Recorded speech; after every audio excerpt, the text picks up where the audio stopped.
నేను డబ్బులు ఇచ్చినట్టే ఉంటుంది. సార్ మూర్తి గారు, నన్ను ఈ సినిమాలో ఈషా తంతది, మీరు ఎంజాయ్ చేస్తారు పక్కా. అది కాకుండా మేజర్గా ఏంటి అంటే ఒక్కసారి అంటే కొట్టండి సీన్ రీక్రియేషన్. ఓకే, బట్ జెన్యున్గా నాకు ఇది ఒక ప్యాషనెట్ ప్రాజెక్ట్ అనమాట. చాలా మందికి అదృష్టం ఉండాలి to act and to transport life. అంటే ఇప్పుడు బేసిక్ ఒక సినిమా జర్నీ ఎట్లుంటుందంటే మనకు ఒక అవకాశం దొరుకుతుంది ఇంకో లైఫ్ లివ్ చేయడానికి. అంటే ఆ కల్చర్ అనేది మనకు అర్థమవుతూ ఉంటుంది, కొత్త మనుషులను కలుస్తాం, డైలాగ్స్ కానీ ఆ క్యారెక్టర్లో we start living that character, వాళ్ళ ఇంట్లలో వాళ్ళ ఫ్యామిలీ ఫ్రెండ్స్ అంతా కూడా. సో ఒక ఆపర్చునిటీ ఇంకో లైఫ్ లివ్ చేయడానికి. సో నాకు ఆ ఆపర్చునిటీ కలిగించిన సృజన్కి అండ్ సజీవ్కి, all these wonderful people I worked with, Vinod గారు అండ్ ధీరజ్ నిన్ను పొగుడతాను నేను లైఫ్లో అనుకోలే కానీ నందు, బ్రహ్మాజీ సార్ వస్తే ఆ వైబ్ వేరే ఉంటుంది. అండ్ తప్పకుండా బ్రహ్మాజీ సార్ అన్నారు కదా పేరు వస్తుంది ఈషాకి తరుణ్ కానీ, యాక్చువల్లీ ఫస్ట్ బ్రహ్మాజీ గారే టాప్. ఆయన వచ్చినప్పుడు అందరు విజిల్ కొడతారు. That's the way his character is అనమాట. చాలా బాగా చేసినారు అందరు కూడా.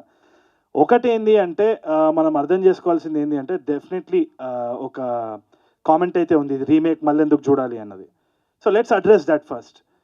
రీమేక్ అన్నది అది ఆ టాపిక్ నేను మళ్ళీ వస్తా కానీ, ఇప్పుడు గోదారి యాస అన్నది అండ్ ఇంకోటి ఆ కల్చర్ ఏదైతే ఉందో రాజమండ్రిలో పోయి when we shot mid summer, ఆ ఫుడ్ కానీ అక్కడ ఉన్న జనాలు కానీ అక్కడ ఉన్న వాతావరణం వాళ్ళు మాట్లాడే తీరు ఏదైతే ఉన్నదో దాన్ని యాజ్ ఇట్ ఈస్ ఒక సినిమాటిక్ ఎక్స్పీరియన్స్ ఇవ్వడం అంటే ఇది ఈ సినిమానే రీసెంట్ టైమ్స్లో, నేను గ్యారంటీ చెప్తున్నాను. అండ్ అది మనము ట్రాన్స్పోర్ట్ చేస్తున్నాము చాలామందికి. ఇప్పుడు నేను దానికి ఒకటే ఒక రీజన్ చెప్తున్నాను, why should we watch it అన్నప్పుడు, విజయం సూపరం పౌర్ణ్యమ ఏదో మలయాళం సినిమా వచ్చింది, మీకు తెలుసో తెలీదు. 100 రోజులు ఆడింది ఆ సినిమా. 100 రోజులు ఆడింది, ఎన్నో అవార్డ్స్ వచ్చింది. అక్కడ మలయాళం ప్రెస్ కానీ ఆడియన్స్ కానీ చాలా ఆదరించినారు ఆ సినిమాని. అది పెళ్లి చూపులు రీమేక్.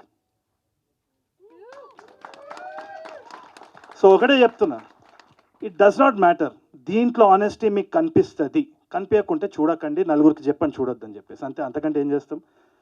కొత్త టెక్నీషియన్స్ వచ్చినారు, we wanted to take a risk. దీంట్లో జెన్యున్గా ఎవరికి they came out of love.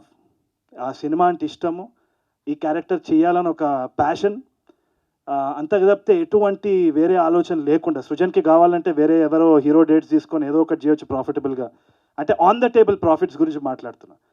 కానీ ఇంత రిస్క్ చేయడంలో ఎందుకు ఏముంది అంటే అది సినిమా చూసిన తర్వాత మీకు తప్పకుండా తెలుస్తుందనేసి నేను అనుకుంటున్నాను. It's full of heart.